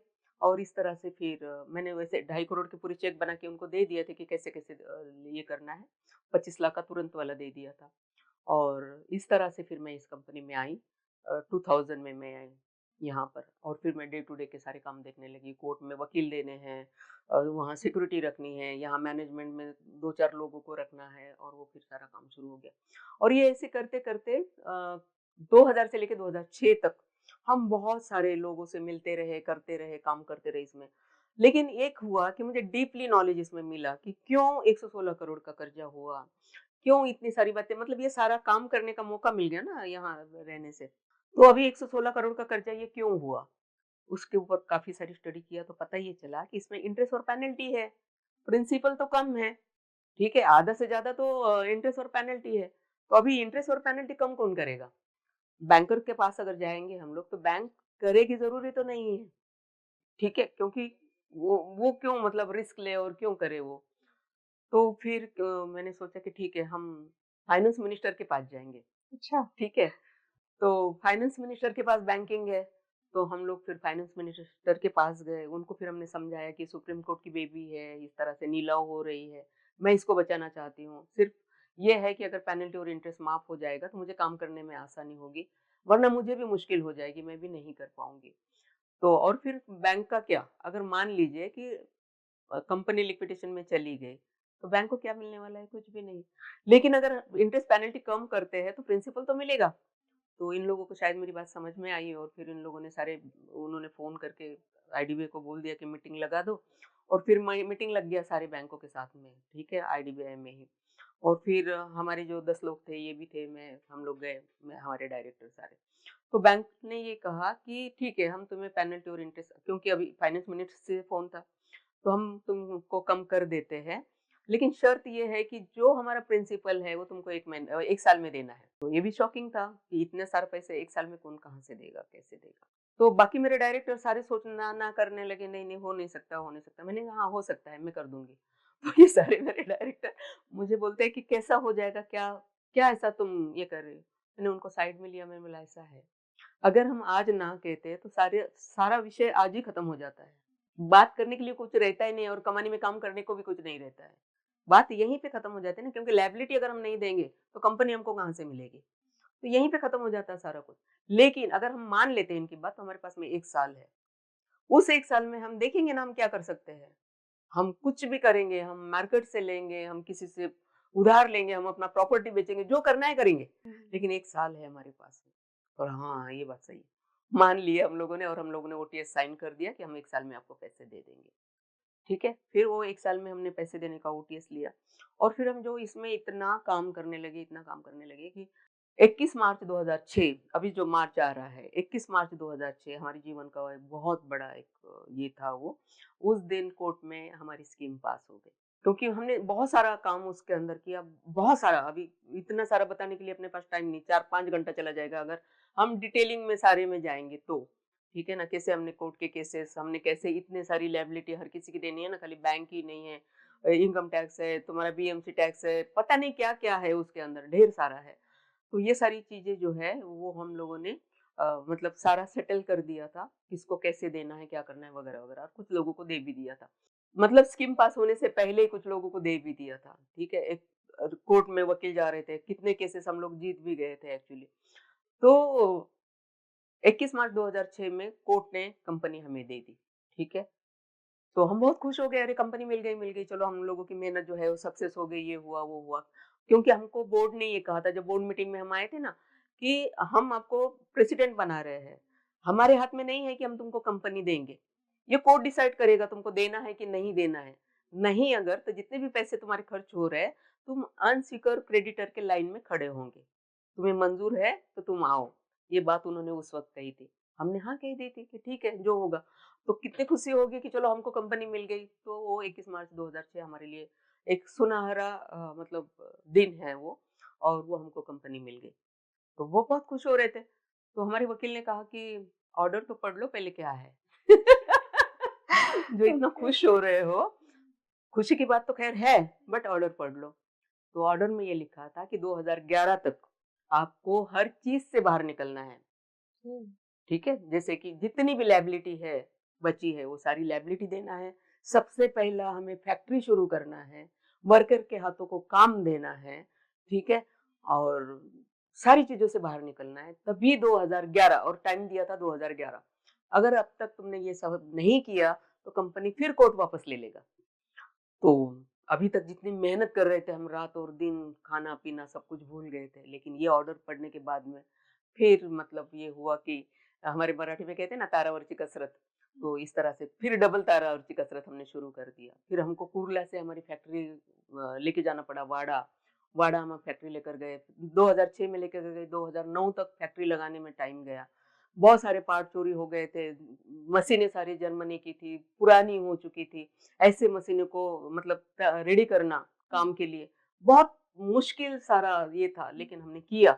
2009 में हमने फैक्ट्री शुरू की और 2011 में हमने सारा कुछ दे दा के हम बाहर निकल गए कंपनी से। वाह! मतलब सारे लायबिलिटी से सारे इसमें से बाहर निकल गए और जिस तरह कोर्ट ने कहा था उसी तरह से पूरा हम लोगों ने कर दिया और कोर्ट को हमने फाइल दे दिया कि ये देख लीजिए कि हमने ये सारा काम आपके कहने अनुसार हो दिया। तो इसीलिए गडकरी साहब ने ये कहा था कि जो मैं नहीं कर सका, गडकरी साहब का दिल कितना बड़ा है कि उन्होंने एक्सेप्ट किया कि जो मैं नहीं कर सका, वो ताई तुमने कैसे कर लिया। तो मैं हमारी ताई को तो पद्म भूषण मिलना चाहिए, ऐसा उन्होंने 2010 में बोला था और आम पब्लिक में बोला था। नागपुर में ऐसी सभा चल रही थी और उसके अंदर उन्होंने बोला था। और आज भी जब भी कहीं महिलाओं की सभा होती है, तो वो मेरा उदाहरण देते ही देते हैं। आप उदाहरण देने लायक हैं। इतना ईज़ी नहीं है, हम तो यहाँ बात कर रहे हैं, लेकिन जब आपने ये सब किया होगा, तो वो एक बहुत मत बड़ी पूछो। जर्नी है। और इसी में आपके ऊपर मतलब सुपारी भी दी गई कि इसको मार दो जान से, और आपको हाँ, डर नहीं लगा? नहीं क्योंकि मैं तो मौत से मिलकर आई थी, तो डर क्या लगना है उसमें? मैं मरना पहले ही चाहती थी। फिर क्यों मारना चाहते थे लोग आपको? इसलिए क्योंकि देखिए जब मैं बिल्डर बनी, अच्छा, आपने बिल्डिंग, हाँ, मैं ओके, सबसे पहले बिल्डर ही बनी, कमानी में मैं बाद में आई। अच्छा। हाँ, तो आपने तो मल्टीपल बिज़नेसेस किए। हाँ, तो जब मैं यही कोई 17-18 साल की रही होगी उस वक़्त जब मैं बिल्डर लाइन में आई, तो जैसे कि सब लोग कहते थे ना कि बहुत अच्छा काम करती है, तो ऐसे ही लिटिगेशन वाली ही ज़मीन मेरे पास कोई लेकर आ गया था और कहा था कि मुझे ना कुछ रुपए की ज़रूरत है, आप मुझे दे दो और वो मैंने उसको दिए। उसने मुझे वो ज़मीन के पेपर दिए, तो पेपर में से बहुत सारा लिटिगेशन था। हुँ, कुल है, सीलिंग है, पता नहीं क्या-क्या एक्ट है, वो सारा कुछ। जी। वो निकालते-निकालते 2 ढाई साल हो गया और वो पूरा निकल गया। हुँ, जो उसने 2.5 लाख में ज़मीन दिया था, वो 50 लाख का ज़मीन हो गया। मैंने प्लान पास के लिए डाल दिया। प्लान पास के लिए जब डाल दिया तो जो लोकल गुंडास है वहाँ के या जो लोग जिनको जलन होती है, हुँ, तो एक तो मैं महिला हूँ, ऊपर से मैं बुद्धिस्ट हूँ, ठीक है? हुँ, और मैं अकोला से आई हूँ, विदर्भ से आई हूँ, मुंबई वाली भी नहीं हूँ। तो ये तीनों चीज़ें मेरे मतलब अपोज़िट जा रहे थे। हुँ, सामने वालों को कह रहे थे कि ये कौन है? कहाँ से आई है? और हुँ, हमारे यहाँ आकर बिल्डिंग बनाएगी क्या? ये इसका काम है क्या? औरतों का काम थोड़ी होता है। तो उन्होंने डराने-धमकाने की काफ़ी सारी कोशिशें की मुझे, लेकिन मैं जब डरी ही नहीं, हुँ, तो हम तो है बाबा साहब की औलाद, हम डरने वाले तो है ही नहीं है, ठीक है? हुँ, तो हुआ ये कि उन लोगों ने एक मीटिंग अरेंज किया, मुझे किस तरह से मारना है, ठीक है? तो वो लोग सारे बैठे हुए थे, उन्होंने सारी बातचीत कर ली, 5 लाख रुपए की मेरी सुपारी दे दी और फिर उन्होंने कहा कि इसको मारना कैसे है, वो सारा प्लान उनका बन गया और तुम्हारे फैमिली के घर में फैमिली को हम पैसे दे देंगे, तुम नेपाल भाग जाने का, ठीक है? मतलब पुलिस के हाथ में नहीं आने हुँ, का, ऐसा वगैरह। तो उसमें एक शख्स जो बैठा हुआ था, तो उसको थोड़ा-सा बुरा लग रहा था क्योंकि उसके फैमिली में मैंने लोन वगैरह लेके दिया था, उसके बच्चों को पैरों पे खड़ा किया था। तो बड़े रिस्पेक्ट वो लोग मेरे करते थे, तो वो कहते एक तो अच्छी लेडी है ये तो अच्छा काम करती है और क्यों इसको मारना चाहते हैं ये लोग मतलब क्या गुनाह क्या किया उसने? तो जैसे ही मीटिंग खत्म हुई वो आदमी मेरे पास आया, उसने कहा कि दीदी तुम एक काम करो ना, तुम अपने गाँव चले जाओ। मैंने बोला क्यों भाई? मतलब उसको इतना डर लगा कि उसने मुझे कहा तुम गाँव चली जाओ। बोला क्यों जाऊँगी गाँव? बोला नहीं आपको जाना ही पड़ेगा। हाँ, हमारी विनती है आपको कि आप चले जाओ गाँव। बोला देख जब तक वजह नहीं बताओगे तो मैं तो नहीं जाने वाली हूँ, वजह बतानी होगी तुमको। बोला मैं वजह बताता हूँ लेकिन मेरा नाम नहीं आएगा ना क्योंकि जिन लोगों के पास से मैं आया हूँ बात सुन के, हुँ, बड़े खतरनाक है, हमारे हाथ जले हुए हैं, हाँ। हुँ, तो मेरा हमारा नाम अगर आ जाएगा तो कल को कुछ भी हमारे साथ भी हो सकता है। बोला तेरा नाम बिल्कुल नहीं आएगा, तो बता मेरे को क्या हुआ? तब उसने हमें बताया कि ऐसा-ऐसा सारा प्रोग्राम बना हुआ है आपके लिए। बोला ठीक है, कोई बात नहीं है, ठीक है। अब मैं मतलब आपके चैनल के थ्रू मैं ये भी बताना चाहती हूँ कि अगर मान लो कि आपको पता चले कि आप जो काम कर रहे हो तो कुछ गुंडाज़ आपको मारना चाहते हैं और पक्की न्यूज़ है कि आपको मारेंगे, ठीक है? किस तरह से मारेंगे वो भी उसने मुझे बताया था कि किस तरह से तुम निकलती हो, कहाँ कैसे जाती हो वगैरह-वगैरह सारा। तो बहुत सारी महिलाएँ हमारी घबरा जाएँगी, महिलाएँ क्या पुरुष भी घबरा जाएँगे, क्यों? मरने के लिए तो हर कोई जी। डर जाता है ना। लेकिन मैं नहीं डरी। मैंने सोचा वैसे भी मरना है, वैसे भी मतलब अगर कुछ भी नहीं रहेगा, तो मरने की कोशिश तो मैंने पहले भी की थी और अगर मरना इसी तरह से लिखा होगा तो यही सही। लेकिन मुकाबला तो करना पड़ेगा ना इन सारी चीज़ों का। मैं उस वक़्त कल्याण में रहती थी तो मैं थाना गई, पुलिस कमिश्नर के पास डायरेक्ट। उनको मैंने कहा कि मुझे कोई मारने वाला है। तो उनको बड़ी हँसी आई, बोला क्या बात कर रहे हो? तुमको मारने वाला और तुमको मालूम भी हो गया? बोला हाँ सर, मुझे किसी तरह से मालूम हो गया। बोला नाम बताओ, मैंने नाम नहीं बता सकती मैं क्योंकि उस आदमी ने मुझे कहा कि मेरा नाम नहीं बताना। तो आप पुलिस है, आप इंक्वायरी कीजिए ना कि वाक़ई में ऐसे कोई लोग वहाँ है क्या? क्या है, क्या नहीं? तो उन्होंने कल्याण डीसीपी को किया फ़ोन, डीसीपी ने एसीपी को किया, एसीपी ने कोळशेवाड़ी पुलिस स्टेशन को किया क्योंकि मैं उस एरिया में काम कर रही थी। तो उन लोगों ने पीआई ने वग़ैरह वो सारा चेक किया और उनको समझ में आ गया कि फला लोग इस तरीके के लोग हैं। उनको उन्होंने पकड़ा वग़ैरह, जो उनका पुलिस का तरीका था उन्होंने उनको किया और फिर कमिश्नर ऑफिस में मुझे बुलाया कि अभी ठीक है ना, अभी तुम एक काम करो, तुम सिक्योरिटी गार्ड ले लो साथ में क्योंकि तुम्हें पता चला ना कि तुम्हें कोई मारेगा क्योंकि तुम बिज़नेस में आई हुई हो। अभी तुम्हें पता चला, अगली बार हो सकता है कि ना पता चले। उससे अच्छा है कि सिक्योरिटी रखो अपने साथ में। तो मैंने कहा कि सर सिक्योरिटी लेके मैं कहाँ घूमूँगी? देना है तो रिवॉल्वर लाइसेंस दे दो मुझे। तो बोले तुम रिवॉल्वर चलाओगे? मैंने कहा ऐसा है सर कि हम तो बुद्ध के पाइक हैं, हम तो चींटी भी नहीं मारेंगे। लेकिन अगर वक़्त पड़ा तो अपनी जान बचाने के लिए हाथ-पाँव पे गोली तो मार ही सकते हैं ना। बोले अच्छा, अच्छा ठीक है, तुम कल 11 बजे आ जाओ। और तुम्हें यकीन नहीं आएगा टचवुड, मैं दूसरे दिन 11 बजे गई और शाम को 6 बजे मेरे हाथ में रिवॉल्वर लाइसेंस था। एक ही दिन के अंदर। जबकि उसका प्रोसेस लंबा-चौड़ा होता है। काफ़ी लंबा प्रोसेस काफ़ी है। लंबा प्रोसेस होता है। अब क्या हालत है मुझे नहीं मालूम लेकिन 99 में मेरे पास में रिवॉल्वर लाइसेंस था। उसके बाद में मैंने रिवॉल्वर लिया। ये उस रिवॉल्वर की कहानी है। आप मुझे कह रहे थे कि आप मुंबई के स्लम्स में रहे और हुँ, आज इसी शहर में आपकी कंपनी के नाम से 2 रोड्स हैं। जी। कैसा लगता है? बहुत अच्छा लगता है और मैंने ना कभी चाहा नहीं था। सबसे पहली बात तो ये है कि मैंने कभी चाहा नहीं था कि मैं बहुत बड़ी बन जाऊँ, मतलब ये चाहत नहीं थी मेरी। मैं सीधे-साधे घर में जन्म लिया था। मैं थोड़ी आध्यात्मिक इसमें भी हूँ। मुझे और ये इंसानी जज़्बा ही था, लोगों के लिए काम करना। क्योंकि जब मेरे पास थोड़ा भी आ गया था तो मैंने यूथ के लिए संगठन बनाई, उनको अपने कदमों पे खड़ा करने की कोशिश की। ये वर्कर जो भूखे-प्यासे मर रहे थे, तो मैं यहाँ आई भी तो पैसे कमाने के लिए बिल्कुल भी नहीं आई थी। मैं इनको सपोर्ट मैं कैसे कर सकूँ, इसलिए मैं आई थी। मेरा सामाजिक काम जो है, ये मुझे यहाँ तक एक्चुअली लेकर आया है और मुझे अच्छा लगता है जब मेरे वर्कर मुझे आई भवानी कर कर पुकारते हैं, तो ये कितनी बड़ी बात हो गई है। मैंने मतलब उनके लिए कुछ किया। आज मेरा यूथ कितने सारे यूथ हैं कि जिनकी जो मतलब मुझे सुनकर अपना बिज़नेस करते हैं। तो इस तरह से लगता है कि चलो ठीक है, एक काम करना था, कुदरत को शायद मुझसे, मेरे हाथों से, वो मैं कर चुकी। तो इस बात का थोड़ा-सा अभिमान होता है, बट मैं कल भी जहाँ थी, वहीं पे आज भी वहीं पे हूँ। फिर भी आप इतनी सक्सेसफुल हैं, इतने सारे बिज़नेस चला रही हैं। मैं आपका ऑफ़िस देख रही थी, अवार्ड से भरी हुई हैं आपकी वॉल्स। पद्मश्री आपको मिला है, नारी शक्ति मिला है, ये बहुत ही प्रेस्टीजियस अवार्ड्स हैं। एंड ऑफ़िस के अंदर आओ तो मर्सिडीज़ से लेके रेंज रोवर्स तक सब कार हैं आपके पास। क्या मानती हैं आप अपने आप को अभी? कहाँ देखती हैं? मालूम है आपको, इसी बॉम्बे शहर में 60 पैसे नहीं हुआ करते बस से जाने के लिए, तो मैं चेंबूर में बीच में काम पे लगी थी दादर छोड़ के लोअर परेल छोड़ के, तो मैं कुर्ला से लेकर चेंबूर तक पैदल जाती थी, 60 पैसे नहीं है। और अगर है भी तो 60 पैसे की हम भाजी ले लेंगे तो शाम का खाना बन जाएगा। तो पैदल हम चल सकते तो मैं पैदल जाऊँ। आज उस कुदरत की ऐसी कमाल है कि जो आपने अभी कहा कि मर्सिडीज़ से लेके रेंज रोवर तक, तो हाँ, है ये सारी चीज़ें मेरे पास में।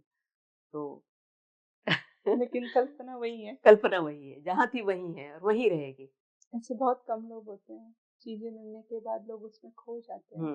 नहीं मैं नहीं खो सकी और ना हुँ। ही मैं खोऊँगी कभी।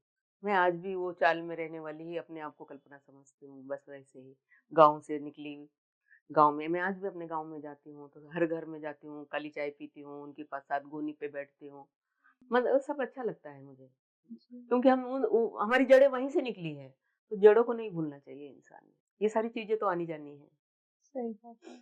आप ना एजुकेशन का बोल रही थी कि आपको पढ़ना था हाँ, एजुकेशन हाँ, हाँ। में वैसे तो एक्सेप्शनल होते हैं केसेस जहाँ बच्चों को लगता है मुझे पढ़ना है, नहीं तो माँ-बाप ही ज़बरदस्ती पढ़ा रहे होते हैं। हुँ, लेकिन हुँ, आप एक हुँ। ऐसी स्टूडेंट थी जिसे खुद ऐसी चाहत थी कि मैं जी, पढूँ। जी, जी। लेकिन अगर हम देखें ना तो जैसे कबीर हैं, हुँ। उन्होंने भी पढ़ा नहीं था, नहीं, हाँ। लेकिन उनके एक-एक दोहे पर लोग थीसिस करते हैं, पीएचडी करते हैं, समझते हैं कि इसका एग्ज़ैक्ट मतलब क्या है। जी, जी, और जी। आप आजकल के भी कोई फाउंडर देख लो जैसे स्टीव जॉब है, मार्क ज़करबर्ग है, ये भी सब कॉलेज ड्रॉप आउट्स हुँ, हैं। हुँ, हुँ। आपके केस में आप कॉलेज नहीं गई, नहीं, लेकिन एमबीए भी नहीं 10वीं किया? पास भी नहीं की। अच्छा, नहीं। और आपने एमबीए तो फिर छोड़ ही दीजिए, हुँ। लेकिन आप आईआईएम बैंगलोर जो एक प्रेस्टिजियस जी, जी, इंस्टीट्यूट है, उसमें आप बोर्ड में रही। जी। एंटरप्रेन्योरशिप आपने पढ़ के नहीं सीखा है, करके सीखा है। हाँ, प्रैक्टिकल में काम करके। प्रैक्टिकल करके सीखा है। तो क्या होता है ये एंटरप्रेन्योरशिप माइंडसेट? आप कैसे डिफाइन करती हैं इसे? एक्चुअली ये कमाने के काम में ने मुझे सारा कुछ सिखा जी, दिया, जी। क्योंकि इसमें जो 116 करोड़ का कर्जा था, हुँ, तो ये कर्जा देंगे कैसे? हुँ, ये बहुत बड़ा चैलेंज था हमारे पास, और उस ज़माने में मतलब 2000 से लेके 2006 तक का वो जो पीरियड था हमारे पास, उसमें ये सारा कुछ हमें करना था। तो हम कैसे करेंगे? तो ये कैसे सोच आई कि हम फाइनेंस मिनिस्टर को जाके पहले इसका इंटरेस्ट और पेनल्टी कम अगर करते हैं, तो इसका प्रिंसिपल जो है, वो हम देने की कोशिश करेंगे, ये सोच। तो ये सारा काम करते-करते मैं सीए नहीं थी, लेकिन मैं सीए बन गई। क्यों, किसको क्या देना है, कैसे देना है, कहाँ काम करना है, कहाँ ज़्यादा करना है, ये सारी चीज़ें मैंने सीखी। मेरे 140 लिटिगेशन के केसेस होने के नाते मैं लॉयर भी बन गई, ठीक है? क्योंकि वकील से बात क्या करना है, कौन से पॉइंट हमारे हैं जिस पॉइंट के ऊपर हम अगर बात करते हैं, क्योंकि डिस्कस होता था ना, तो फिर ये बात, वो बात सारी होती थी। और जो मेन बात है, उस बात के ऊपर किसी का ध्यान नहीं जाता है। तो हमने स्टडी की उसकी, हम बताते थे कि ये वाला पॉइंट है, जो हमारा मतलब अच्छा पॉइंट है, जिसके ऊपर हम मैटर जीत सकते हैं। अभी यहाँ पे छागला जी हमारे बहुत बड़े काउंसिल है हमारे यहाँ हाई कोर्ट में। तो यहाँ हमारा मैटर था हाई कोर्ट में, ठीक है?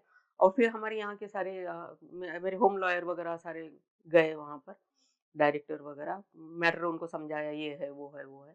उन्होंने कहा कि नहीं, मैटर हम जीतेंगे नहीं, हम हार जाएँगे। मतलब कल का मैटर है और आज ये लोग मुझे बता रहे हैं कि हम तो मैटर हार जाएँगे।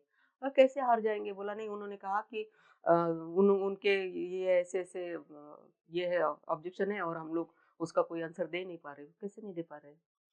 तो उनका जो वर्कर ये वाले हैं, क्या कहते हैं उसको, यूनियन वाले, तो बाद में फिर इन लोगों ने हमसे पैसे लेने के बाद में भी उन्होंने हमसे लड़ना शुरू कर दिया, क्योंकि उन्होंने देखा मैंने सब क्लीन कर दिया है, तो उन्होंने कहा कि हमने तो आपको रेड कार्पेट दिया, तुमने मुझे कुछ भी नहीं दिया था एक्चुअली। पर फिर उनका नियत खराब हो गया और उन्होंने कहा कि नहीं, हमको 20 करोड़ रुपए तुमसे चाहिए वगैरह, तो इस तरह से वो मैटर चल रहा था। तो वो कुछ भी उठा के लाते थे और कुछ भी हमारे ऊपर एलिगेशन करते थे कि ये हमारा गलत है करके। तो जैसे हमने कहा था ना कि कोर्ट ने हमें कहा था कि तुमने 2011 में ही हमको सारी चीज़ें क्लियर चाहिए। तो हमने तो 2009 में फैक्ट्री शुरू कर दी थी, लेकिन इन्होंने कोर्ट में इन्होंने ऐसा एप्लीकेशन लगाया कि इनके पास कोई फैक्ट्री नहीं है, इन्होंने कोई फैक्ट्री शुरू नहीं की है, ये नहीं, वो नहीं, वो नहीं। ठीक है, तो हमारे वकील कुछ अच्छे से उनको गाइड नहीं कर सके काउंसिल को, वो छागला साहब को, ठीक है। तो वो आए और मुझे कहा कि नहीं जीत सकते। तो मैं बोला क्वेश्चन क्या था? तो बोले ऐसा उन्होंने एप्लीकेशन लगाया, उनको उन्होंने कहा कि अब वो लोग कहते हैं कि वहाँ तो फैक्ट्री नहीं है, वहाँ तो बच्चे खेल रहे हैं, उन्होंने फ़ोटो भी दिए है वैसे। अब उन्होंने कहाँ से फ़ोटो लाए, कहाँ से लिए, मुझे क्या पता। मैंने कहा मुझे अभी के अभी छागला साहब से बात करना है, क्योंकि कल मैटर है, अगर हार गए तो फिर मुश्किल हो जाएगी ना, कि मैटर मुझे जीतना ही है। और फिर मैंने उनको फ़ोन पे बात किया कि मुझे 2 मिनट आपको मिलना है, अगर पॉसिबल है तो, नहीं तो फ़ोन पे बात करेंगे।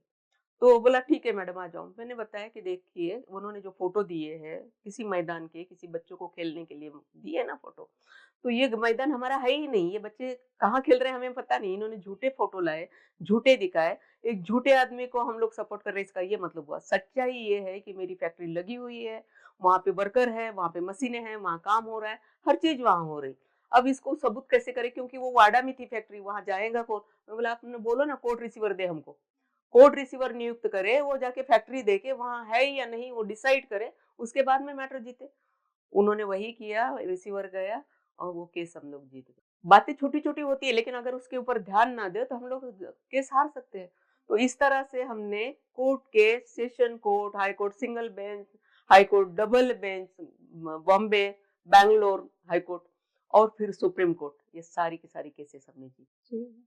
सो आपके पास लॉयर भी हैं, सीए भी हैं, नो मैटर कैसा भी आपका स्टाफ है, हुँ, लेकिन आपको अपनी इन डेप्थ नॉलेज होना एक फाउंडर ज़रूरी को होता है, ज़रूरी होता है ना? ज़रूरी होता है। क्योंकि हुँ, देख लीजिए ना अभी छोटा-सा नुस्खा है, छोटी-सी बात थी, कोई बहुत बड़ी बात है ऐसी कोई बात नहीं, फैक्ट्री शुरू है। ऑलरेडी 2009 में हमने मतलब कोर्ट को बीएफआर कोर्ट को हमने ऑर्डर दी है कि हमने ये सारा काम कर दिया है करके। तो सामने वाला आके झूठा मतलब झूठ का तो चलता ही है। सच और झूठ क्या है वो वकील लोगों को ये मतलब ये करना पड़ता है बहस के थ्रू और जज को फिर उसके ऊपर निर्णय लेना पड़ता है।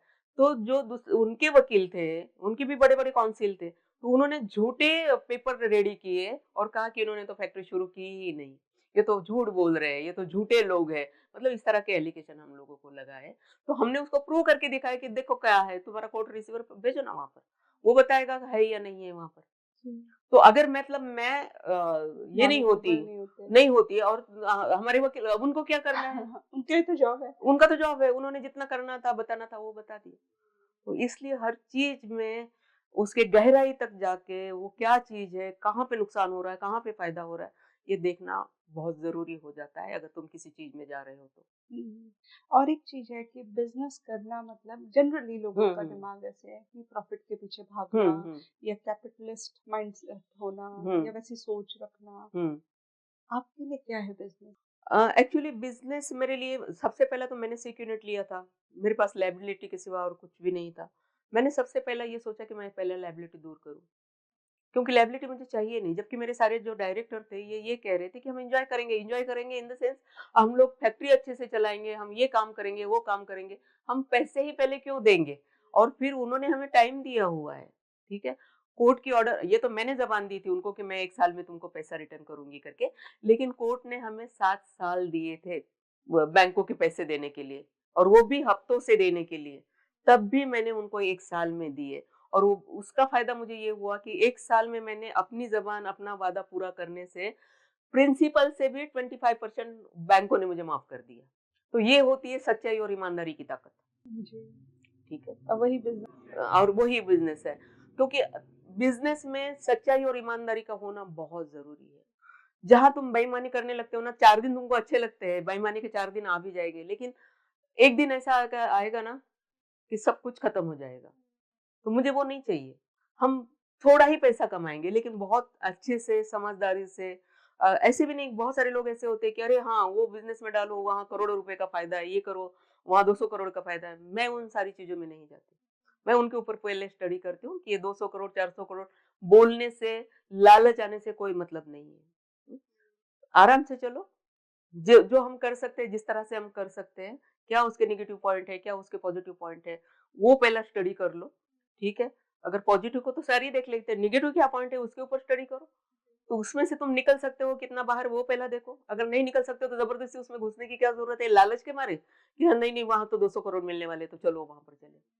तो वो 200 भी जाएँगे, जो जमा पूँजी लगाई वो भी जाएँगे। वो सारा नहीं करना है। और मैं ना बहुत मेल एंटरप्रेन्योर से मिलती हूँ, हुँ, ज़्यादातर तो वही लोग हैं। हुँ, ये पहली बार हो रहा है कि मैं इतनी सक्सेसफुल वुमन एंटरप्रेन्योर से बात कर रही हूँ। हुँ, तो मुझे एक क्वेश्चन है कि आपने जो बताया पहले ये चैलेंजेस थे, आपके मतलब लोगों को यकीन नहीं होता था एक लेडी इतना सक्सेसफुली एक कंपनी चला लेगी, टेक ओवर कर लेगी या एक बिल्डर का काम कर लेगी। लेकिन आज 2026 में वुमेन एंटरप्रेन्योर जो हैं, आप तो अभी भी एंटरप्रेन्योर का ही रोल में हैं, तो क्या चैलेंजेस हैं आज भी? मुझे ऐसे लगता है चैलेंजेस तो है, आज भी है। ऐसा नहीं है कि नहीं है चैलेंजेस, बट हम उनको पूरा कर सकते हैं। कैसे कर सकते हैं? अभी देखिए, कोई भी चैलेंज को हम चैलेंज चैलेंज करेंगे तो नहीं होगा। हम उनको थोड़ा ईज़ी ले लें। हम कैसा कर सकते हैं उसके बारे में सोचें। थोड़ा पॉज़िटिवली हमारा माइंड रखें कि हम नहीं ऐसे नहीं, ऐसे हम कर सकते हैं और हम कर ही सकते हैं, ऐसी कोई बड़ी बात नहीं है। क्या नहीं कर सकती हमारी लेडीज़ बताइए ना? वो लेडीज़ ऐसी है ना कि एक अलग ही शक्ति है उसके अंदर। हम शक्ति ही मानी गई है ना लेडीज़ लोग, ठीक है? तो वो शक्ति का उपयोग करो ना। हम देखो ना, हमारे अंदर झाँक के देखो कि हम क्या नहीं कर सकते, हम सब कर सकते हैं। हम अपना घर सँभाल सकते हैं, हम अपने बच्चे सँभाल सकते हैं, उनको अच्छे संस्कार दे सकते हैं, हम अपने घर के बड़ों की सेवा कर सकते हैं, हम बाहर जाके भी काम कर सकते हैं, हर वो चीज़ कर सकते हैं। एक सिस्टम में आ जाओ तुम और सोच लो कि मुझे इस तरह से करना है, बिल्कुल तुम कर सकते हैं। मैं ये कहना चाहती हूँ कि मुझे देख लो आप, मेरे टाइम के ऊपर कुछ भी नहीं था करने के लिए। क्या था? ना कोई बैंक आगे आके मुझे कोई बोल रही थी कि पैसा लो, नहीं। मेरे घर में कोई ऐसा कोई बाबा की पान की दुकान भी नहीं थी कि जो जिसका मुझे बिज़नेस नॉलेज था। क्या मैंने एमबीए किया? क्या क्या है मेरे पास? कुछ भी नहीं है, बिल्कुल ज़ीरो, ज़ीरो, ज़ीरो बटा ज़ीरो होंगी मैं, कुछ भी नहीं था मेरे पास। उसके बावजूद भी अगर मैं वहाँ से लेके यहाँ तक कर सकती हूँ, तो आज की जो लेडीज़ है, जैसे आप लोगों जैसे है, वैसे तो हर लेडीज़ हमारी हर क्षेत्र में है, ऐसी कोई बात नहीं है। लेकिन जो नहीं कर रही है, उनके लिए मेरा कहना ये है कि आज आपके पास में ये स्मार्टफ़ोन है, ठीक है? बहुत सारा नॉलेज स्मार्टफ़ोन के अंदर आपको मिलता है, बहुत सारे स्कीम के बारे में, गवर्नमेंट के बारे में सारा कुछ। तो आप इसमें से देख सकते हो। हमारे लिए तो हम पता ही नहीं चल रहा था कि मैं 50,000 का लोन लूँ तो कहाँ से लूँ? किसके पास जाऊँ? कौन से दफ्तर पे जाऊँ तो मुझे कोई देगा? ठीक है? आज तो बस सब कुछ खुला है, आराम से आपको मालूम है।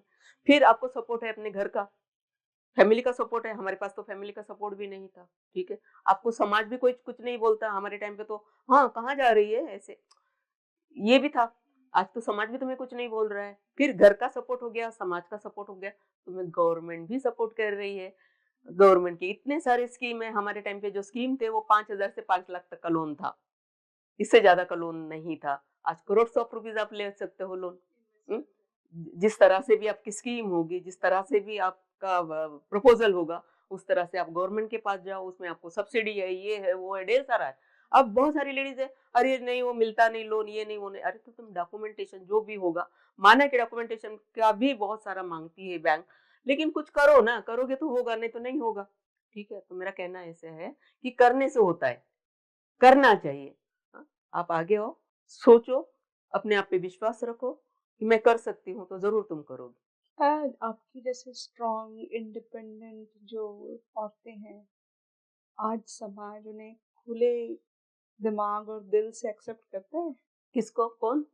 जो स्ट्रॉन्ग और इंडिपेंडेंट औरतें हैं, हुँ, जनरली लोग पसंद नहीं करते हैं। आज हुँ, भी ऐसा है कि औरतों को थोड़ा ऐसे ही रहना चाहिए। हुँ, और मतलब बॉम्बे के शहर की बात नहीं कर रही हुँ, मैं, इन हाँ, जनरल इंडिया में। हुँ, आपने जो जीवन जिया ना पहले, हुँ, हुँ, आज भी ऐसी औरतें हैं जिन्हें पढ़ाई करने को नहीं मिल रही। वो ऐसे घरों में हैं क्योंकि अब पढ़ा नहीं है उन्होंने, जल्दी शादी हो गई तो हुँ, फिर अब हस्बैंड के ऊपर हुँ, हुँ, डिपेंडेंसी है। उन घरों में वो अटक गई हैं। हुँ, वहाँ पे वायलेंस हो रहा है उनके साथ, मेंटल हरासमेंट हो रहा है। हुँ, वो कैसे निकले इस दलदल से? आपकी तो अपनी स्टोरी है। हाँ, हाँ, आप हाँ। क्या एडवाइस करोगे उन्हें? निकल सकती है, वो लोग भी निकल सकती है, ये तो सही है कि आज भी मतलब कई जगहों पे इस तरह का है, बड़े शहरों को अगर हम छोड़ेंगे, तो ऐसा है। अभी हम लोग जाते हैं ना, कहीं-कहीं प्रोग्रामों में जाते हैं, तो बहुत सारी औरतें ऐसे मिलती है कि अरे रे! हमारा भी ऐसा है, वैसा है, वैसा है, अब हम कहाँ जाएँ? तो उन लोगों ने भी हिम्मत करनी चाहिए, अपने आप को उन सारी चीज़ों से बाहर निकालने के लिए हिम्मत तो उन्हीं को करनी पड़ेगी। हम तो रास्ता दिखा सकते हैं ना कि भाई ये रास्ता है, इस पे चलो, चलना तो उन्हीं को पड़ेगा। लेकिन अगर वो मैं कैसे करूँगी, फिर ये वो इस तरह से होगा तो फिर नहीं कर पाएँगे। उनको खुद स्ट्रॉन्ग होना पड़ेगा, अपने आप को पहचानना पड़ेगा कि मैं ही शक्ति हूँ, मैं ही दुर्गा हूँ, मैं ही लक्ष्मी और मैं ही सरस्वती, मैं क्या नहीं कर सकती? मैं कर सकती हूँ। मैं चाहूँ तो सब कुछ कर सकती हूँ और मुझे ये करना चाहिए। मैं ये करूँगी तभी मेरी अपनी एक पहचान बनेगी। अपनी पहचान ना बनाओ, कम से कम अपनी रोज़ी-रोटी चले, अपने बच्चों को 2 और अपनी कमाई का आप खिला सके या उनकी पढ़ाई करा सके।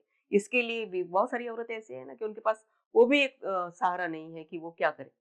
तो कर सकती है औरतें, सब कुछ कर सकती है, क्योंकि मैंने किया है, इसलिए मुझे लगता है कि कर सकती और कल्पना सरोज बन है। सकती हैं।